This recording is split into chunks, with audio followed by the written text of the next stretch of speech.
ഇന്ന് ജൂൺ 10 ചൊവ്വാഴ്ച. എല്ലാവരും നല്ല ശുഭപ്രതീക്ഷയോടുകൂടി ഉണർന്നിരിക്കുകയാണല്ലോ. അപ്പം എല്ലാവർക്കും ശുഭസുപ്രഭാതം നേരുന്നു. എല്ലാവരെയും അമ്മൂസ് ട്രാവലോഗിൻ്റെ പ്രഭാതധാരയിലേക്ക് സ്വാഗതം ചെയ്യുന്നു.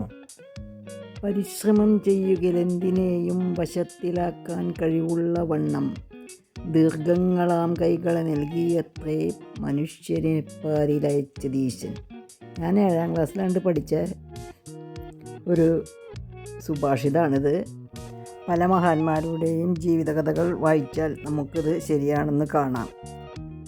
എന്നാൽ നമ്മൾ സാധാരണക്കാരായ ആളുകൾ ഒരു ചെറിയ വിഷമമോ വീഴ്ചയോ വന്നാൽ പിന്നെ ആ പരിശ്രമം ഉപേക്ഷിക്കുന്നു. നമ്മൾക്ക് പറ്റുന്ന തെറ്റുകൾ എന്താണെന്ന് നമ്മൾ മനസ്സിലാക്കാത്തത് കൊണ്ടാണ് നമ്മൾക്ക് വീഴ്ചകൾ ഉണ്ടാകുന്നത്. നമ്മളിൽ പലരും പുതിയ വഴികൾ കണ്ടെത്തുവാൻ ശ്രമിക്കുന്നില്ല.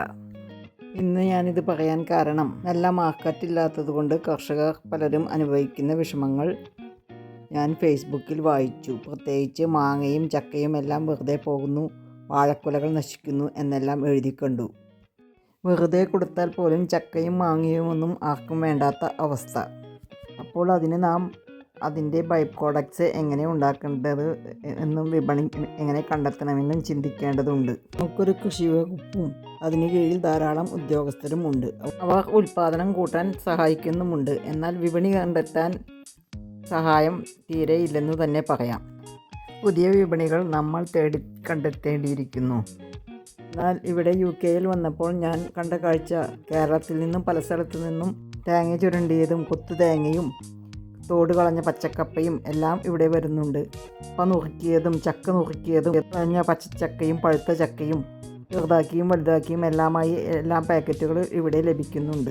അതുപോലെ എല്ലാ നാടൻ വിഭവങ്ങളും നല്ല രീതിയിൽ പാക്ക് ചെയ്ത് പെട്ടെന്ന് പാകം ചെയ്ത് കഴിക്കുവാൻ, അതായത് ചൂടാക്കിയോ എയർ ഫ്രൈ വെച്ച് ചൂടാക്കിയോ കഴിക്കുവാൻ വിധത്തിൽ പാക്ക് ചെയ്തയച്ചാൽ അതിന് നല്ല വിപണി കണ്ടെത്തുവാൻ കഴിയും. അത്തരം വിഭവങ്ങൾ ഞാൻ കണ്ടതുകൊണ്ടാണ് പറയുന്നത്. ഇവിടെ എല്ലാവർക്കും സമയക്കുറവാണ് പ്രശ്നം. അതുകൊണ്ട് അവർക്ക് വേവിക്കാൻ തക്ക വിധത്തിൽ തൊലി കളഞ്ഞും കുരു കളഞ്ഞുമെല്ലാം സാധനങ്ങൾ കിട്ടണം. Ready to cook and eat. ആ രീതിയിൽ സാധനങ്ങൾ ലഭിച്ചാൽ ആരായാലും വാങ്ങും. നമ്മുടെ നാട്ടിൽ ആ ബിസിനസ് നടക്കുന്നുണ്ട്. അതുകൊണ്ട് ഓരോ പഞ്ചായത്തിലെയും കർഷക സംഘങ്ങൾ ഇതുപോലെ പരിശ്രമിച്ചാൽ ഗൾഫ് രാജ്യങ്ങളിൽ മാത്രമല്ല മറ്റുള്ള രാജ്യങ്ങളിലേക്കും വിഭവങ്ങൾ കയറ്റി അയക്കാൻ കഴിയും. ഇതിനു വേണ്ട എക്സ്പോർട്ടേഴ്സിനെയും ഡിസ്ട്രിബ്യൂട്ടേഴ്സിനെയും കണ്ടെത്തുവാൻ കഴിയും. ആദ്യത്തിൽ കുറച്ച് വിഷമം തോന്നിയാലും കാലക്രമേണ അത് ശരിയാകുമെന്നാണ് എനിക്ക് തോന്നുന്നത്. എന്തായാലും നാം ഉണർന്ന് ചിന്തിക്കേണ്ടിയിരിക്കുന്നു. എല്ലാവർക്കും നന്മകൾ നിറഞ്ഞ ഒരു പ്രഭാതം നേർന്നുകൊണ്ട് നാളെയും ഇതുപോലെ കണ്ടുമുട്ടുവാൻ കഴിയുമെന്ന പ്രതീക്ഷയോടുകൂടി നേരുന്നു നന്മകൾ.